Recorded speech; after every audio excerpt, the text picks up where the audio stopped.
Bom dia! Nordeste Acontece começando agora aqui pela Band. Todo sábado, 8h30, a gente se encontra para falarmos das coisas positivas do Nordeste. O seu desenvolvimento principalmente, não é? No programa de hoje vamos falar sobre ecologia, mas precisamente sobre agroecologia. Eu estive em Fortaleza no 7º Congresso Brasileiro de Agroecologia, um evento que reuniu profissionais do setor, estudantes, engenheiros, cientistas e agricultores. O resultado a gente mostra agora aqui no Nordeste Acontece da Band.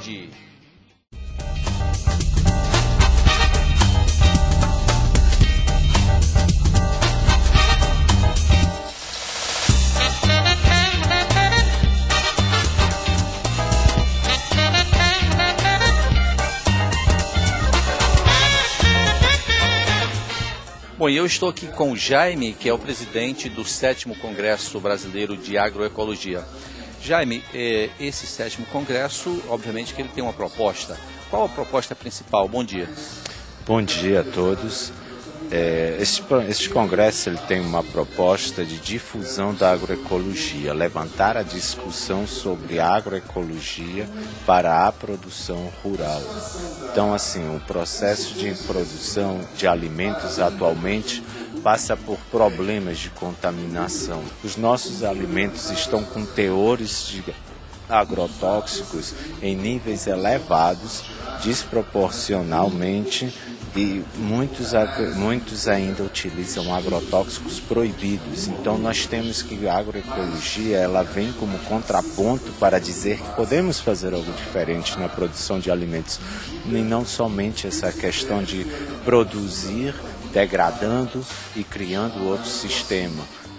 Isso daí vai repercutir nas futuras gerações. Então o Congresso ele reúne agricultores, produtores, pesquisadores envolvidos nessa causa. E esse é um espaço de discussão para isso.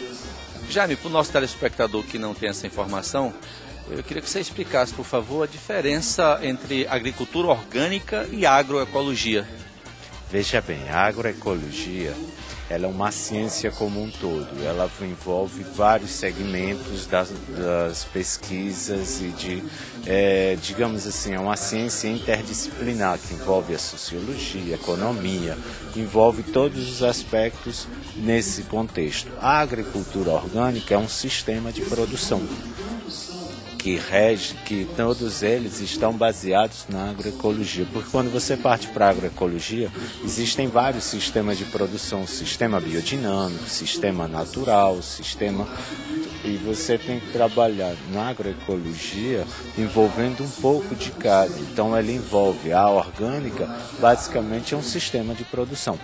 Claro que no Brasil agora foi feita a legislação da agricultura orgânica, mas toda ela está baseada na agroecologia, respeitando o meio ambiente, respeitando as pessoas que o fazem, respeitando o custo e a economia. Então ele tem que estar alicerçado, economicamente viável, socialmente justo e ambientalmente sustentável.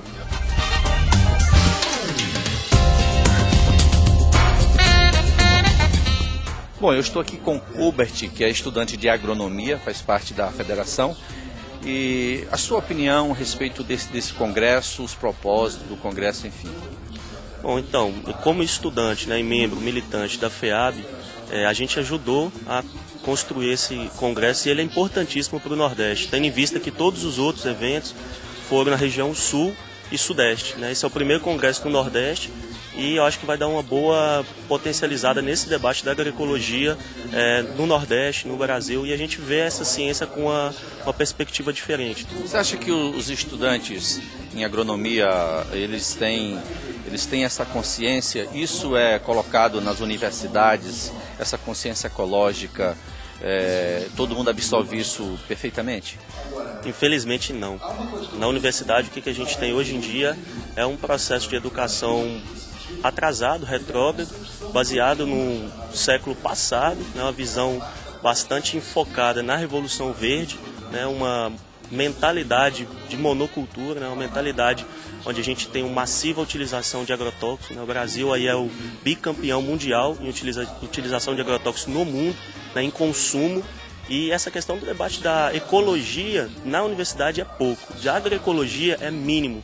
A gente tem células de resistência, grupos de resistência, que aí são os grupos de agroecologia, as federações da FEAB, ENEBio, ABF, que fazem esse debate. Você, como estudante, um agrônomo e representante de uma categoria, o que vocês estão fazendo para modificar isso? Bom, a gente na nossa esfera de movimento estudantil, eu posso dizer assim, esse congresso, esse movimento e vários outros é parte dos nossos esforços. A gente da FEAB, desde a década de 80, a gente mobiliza, organiza os estudantes para ajudar a construir ferramentas e espaços como esses. A gente tem vários, encontros regionais de agroecologia, seminários, simpósios. A gente tem um grupo, um grupo de trabalho em agroecologia específico para debater, formular, pensar estratégias para a gente dar uma virada nessa mesa, isso dentro da federação. Se a gente for falar dos outros setores, para além da FEAB, são vários. Ano que vem, por exemplo, a gente vai estar fazendo 5 encontros regionais de agroecologia em todo o Brasil. E aí eu já convoco os estudantes para estarem participando, que a gente vai fazer um debate qualificado de agroecologia, que a gente quer não só formar um profissional diferenciado, mas a gente quer um cidadão também que possa incidir na vida política e ter um poder de decisão também, ajudar a construir um modelo diferente. Bom, a Maria José, ela é técnica da Ematerce, que é um órgão do governo do estado do Ceará. Atualmente, a Ematerce desenvolve algum projeto dentro dessa visão da agroecologia? A Ematerce vem desenvolvendo uma série de ações dentro da agroecologia, tentando pautar suas ações de até nos princípios da agroecologia. Estamos desenvolvendo uma série de capacitações junto aos agricultores familiares, que é o nosso público beneficiário, e também junto aos técnicos na tentativa de socializar os princípios da agroecologia para que a gente possa pautar as ações nos princípios. Não sei se todos sabem, o Ministério do Meio Ambiente está propondo a criação de uma política nacional estão chamando de agroecologia e sistemas orgânicos de produção. Desde o nosso ponto de vista da ABA, já começa a haver um equívoco na mistura das duas coisas. Nós continuamos defendendo a necessidade de um plano nacional de transição agroecológica. Caporal, a ABA propõe a agroecologia como um paradigma para o desenvolvimento rural. Como isso pode se dar na prática? Bem, todo o processo de construção do movimento agroecológico está assentado numa análise, numa avaliação dos aspectos de insustentabilidade dos nossos modelos convencionais de desenvolvimento rural e agricultura. Eu referenciaria alguns pontos, Por exemplo, os grandes processos desde o rural de exclusão, de empobrecimento no campo, que são parte do resultado do modelo de desenvolvimento. E, por outro lado, na própria agricultura, a crescente insustentabilidade de um modelo de agricultura que está alicerçado, primeiro, no uso, e talvez se possa dizer até no uso exagerado e mal feito, uma ideia de que a agricultura tem que se apropriar, que o homem é o dono da natureza e sem limites nesse sentido. E, por outro lado, essa agricultura também, os aspectos de sustentabilidade, vem cada vez mais aparecendo no próprio esgotamento dos recursos naturais dos quais essa agricultura depende.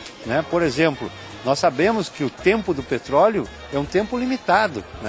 O tempo do potássio, por exemplo, do qual o Brasil é extremamente dependente, é um tempo limitado. Então, são recursos naturais que são fundamentais para esse modelo de agricultura.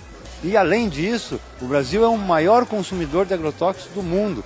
Nós estamos contaminando as nossas águas, contaminando inclusive o nosso lençol freático. O que acontece? A agroecologia, ela nasce justamente se apresentando com uma concepção diferenciada de um modo de estabelecer estratégias para o desenvolvimento rural, no sentido de buscar uma inclusão social, uma participação dos agricultores e agricultoras na construção de uma estratégia de desenvolvimento rural compatível com a realidade local, com os territórios camponeses. E, por outro lado, também oferecendo estratégias metodológicas e tecnológicas do ponto de vista da pesquisa, da extensão rural, do ensino, capazes de contribuir para que a gente possa voltar, né, a um rumo mais adequado para o desenvolvimento. Caporal, parece natural que nós devêssemos ser adeptos desse processo agroecológico na produção. Não sei se os lobbies das empresas de produtora de agrotóxico, enfim, mas a gente não vê uma ação mais efetiva do governo, por exemplo, com esse interesse. São em momentos como esses, em congressos como esses, que se debatem esses assuntos. Na sua opinião, por que isso? Eu acredito que nós, em geral, né, o mundo capitalista fez uma opção a partir da Segunda Guerra Mundial, com a necessidade de alimentação de uma população crescente.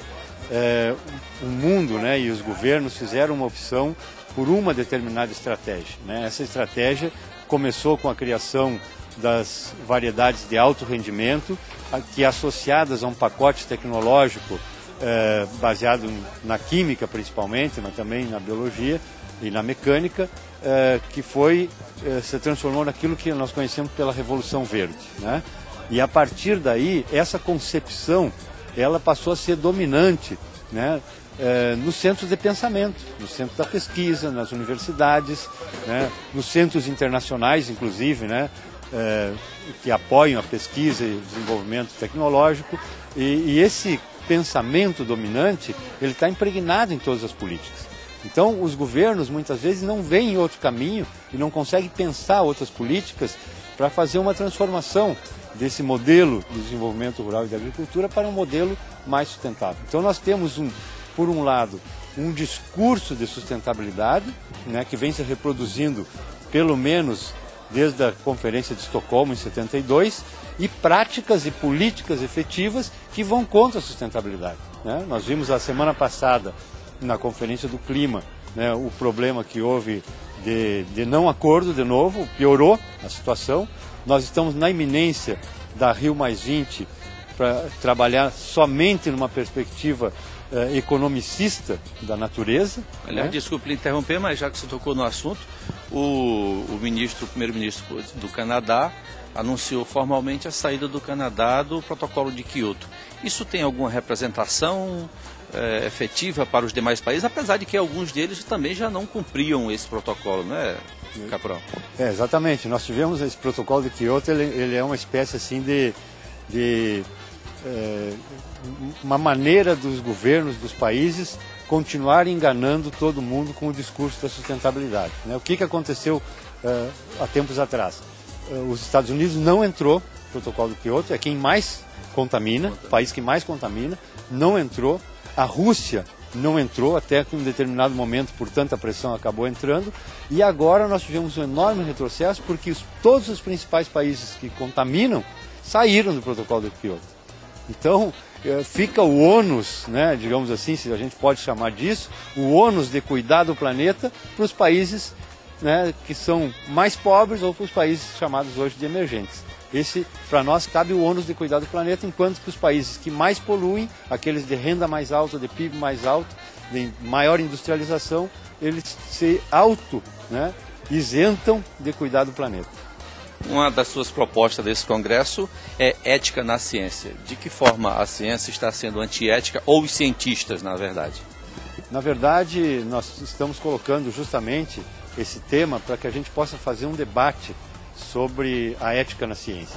A primeira é a questão de uma discussão sobre uma ciência que considere a finitude dos recursos naturais, né? Nós não podemos mais ter uma ciência que pense, né, no uso ilimitado dos recursos da natureza. Por quê que implica isso numa ética? Porque é uma questão de solidariedade intrageracional, né, e intergeracional. Há algumas tribos indígenas que dizem que qualquer decisão nossa de hoje, nós precisamos pensar pelo menos em que repercussão essa decisão terá daqui a 7 gerações. E a nossa ciência não faz isso.